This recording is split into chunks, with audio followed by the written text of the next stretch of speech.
जीवाश्म ऊर्जा मतलब फॉसिल फ्यूल से जो अब तक की जो एनर्जी जनरेशन हो रही थी, उसकी वजह से कार्बन एमिशन बढ़ रहा था।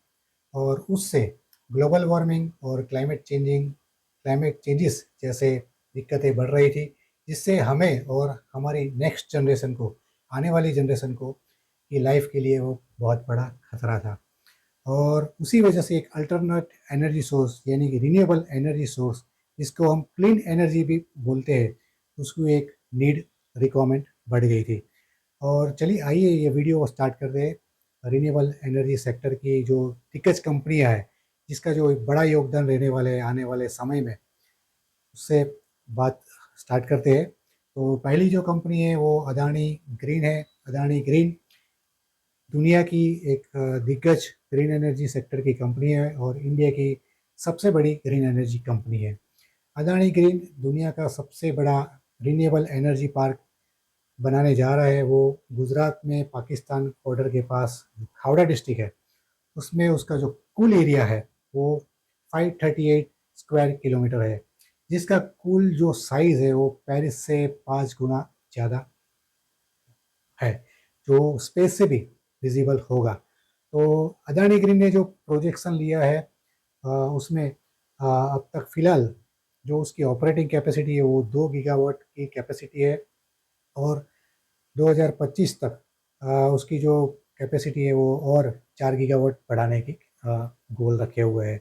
और उसके बाद हर साल 5 गीगावाट्स की कैपेसिटी 2030 तक बढ़ेगी, और ऐसे वो टोटल 45 गीगावाट्स की total renewable energy generation capacity अपनी बढ़ाएगी। तो नेक्स्ट में हम बात करते हैं टाटा पावर की। टाटा पावर का जो लास्ट ईयर का जो इन्वेस्टमेंट प्लान था वो 12,000 करोड़ का प्लान था ग्रीन एनर्जी सेक्टर में।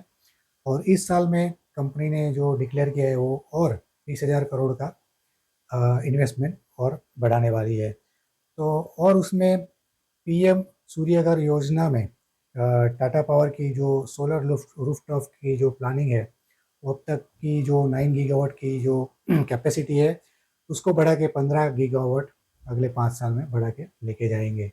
तो ये भी एक दिग्गज कंपनी है ग्रीन एनर्जी सेक्टर की। आगे बात करते हैं एनटीपीसी। एनटीपीसी एक गवर्नमेंट ओन कंपनी है जो इंडिया की largest energy production generation company है, जिसकी जो इंडिया में जो टोटल एनर्जी जनरेशन अब तक हो रहा है उसमें से 25% अकेले एनटीपीसी से आ रहा है। और अब तक की जो कैपेसिटी की बात करें तो इसकी कैपेसिटी 75 गीगावाट की है, जो अलग अलग सोर्सेज से आ रही है। और 2032 तक का जो एनटीपीसी का जो टारगेट है वो 130 गीगावाट की कैपेसिटी बढ़ाने की प्लान है। उसमें से 60 गीगावाट अकेले रिन्यूएबल एनर्जी से आने वाला है। आगे बात करते हैं वारी रिन्यूएबल टेक्नोलॉजीज की। ये कंपनी इंडिया की number 1 solar panel manufacturing company है। उसकी जो टोटल मैन्युफैक्चरिंग कैपेसिटी है वो 12 गीगावाट की है। वो अपने आप में एक बड़ा नंबर है। और आगे और 5 गीगावाट की कैपेसिटी बढ़ाने वाली है। इसकी जो क्लाइंट लिस्ट है वो सारी दिग्गज कंपनियां हैं। पहली है Adani, Arcelor Mittal, Aditya Birla, Bharat petroleum, Cello, L and T, Mumbai metro, Mondelez international, NTPC, Reliance industry, MSL और बहुत सारी अलग दूसरी कंपनियां हैं। आगे बात करते हैं रिलायंस इंडस्ट्री की। रिलायंस इंडस्ट्री ने फिर कंफर्म किया है कि वो ग्रीन हाइड्रोजन प्रोडक्शन में $10 बिलियन इन्वेस्टमेंट करने वाला है। तो ये अपने आप में एक बहुत ही बड़ी डिक्लेरेशन है ग्रीन हाइड्रोजन प्रोडक्शन के बारे में। और जेएसडब्ल्यू की एनर्जी की बात करें तो फिलहाल कंपनी का जो पोर्टफोलियो है वो टोटल 9.8 गीगावाट का है, जो आगे जिसमें 60% अकेले रिन्यूएबल एनर्जी से आ रहे हैं। और उसका जो 2025 तक का जो टारगेट है वो 10 गीगावाट की कैपेसिटी बढ़ाने का जो प्लान है। और उसमें 2030 तक ये कैपेसिटी डबल करके 20 गीगावाट बढ़ाने का प्लान है। दूसरी सबसे बड़ी जो कंपनी है वो आईओसी है।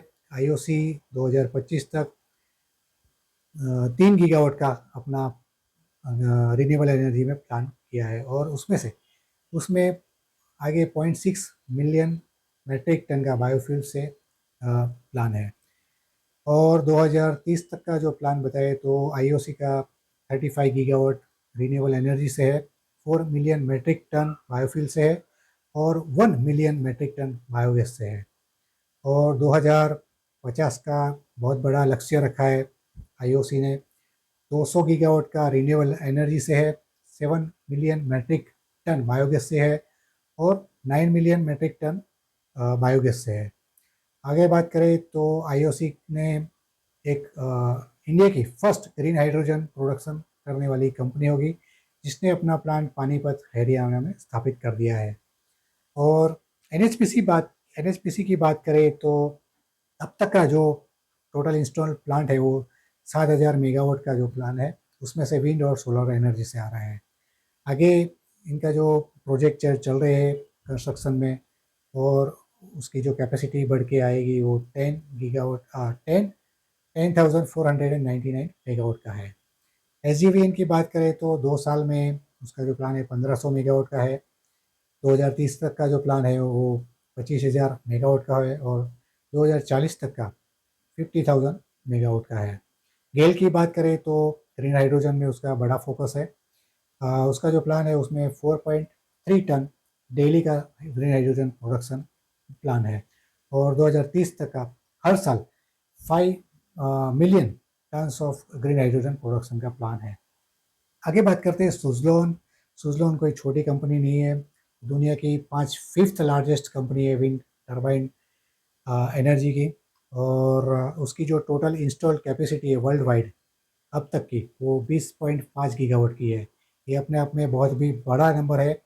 और आपको ये भी जानकारी दे दें कि सुजलोन अभी टैक्स फ्री कंपनी हो चुकी है, कर्जा मुक्त कंपनी हो चुकी है, तो ये बहुत ही बड़ी खबर है।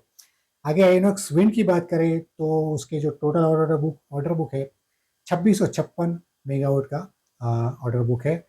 और उसकी क्लाइंट लिस्ट भी बहुत बड़ी दिग्गज कंपनियां हैं, Tata power, Adani, NTPC, NHPC, PTC, oil India, Continuum और मालपानी ग्रुप है। लास्ट में ईडा की बात करें तो इंडिया ईडा एक गवर्नमेंट ओन कंपनी है, जिसमें ये जितनी भी रिन्यूएबल एनर्जी सेक्टर की जो कंपनी है उसमें वो लोन प्रोवाइड करेगी। तो अब तक का उसका जो लोन बुक है वो 60,000 करोड़ का ऑर्डर लोन बुक है। तो ये थी सारी जानकारी रिन्यूएबल एनर्जी सेक्टर की जो दिग्गज कंपनी है उसको जो योगदान देने वाली है आने वाले समय में। तो आशा रखते हैं आपको ये हमारी इन्फॉर्मेशन अच्छी लगी होगी और आपके काम की होगी, और आपको इसमें इन्वेस्टमेंट का मौका नज़र आ रहा होगा। और आने वाले समय में ये सेक्टर सबसे बड़ा रिटर्न दे सकता है। तो अगर आपको हमारा वीडियो अच्छा लगा हो तो हमारी चैनल को सब्सक्राइब कीजिए और ज़्यादा से ज़्यादा शेयर कीजिए। तो till then, bye, thank you and take care, नमस्ते।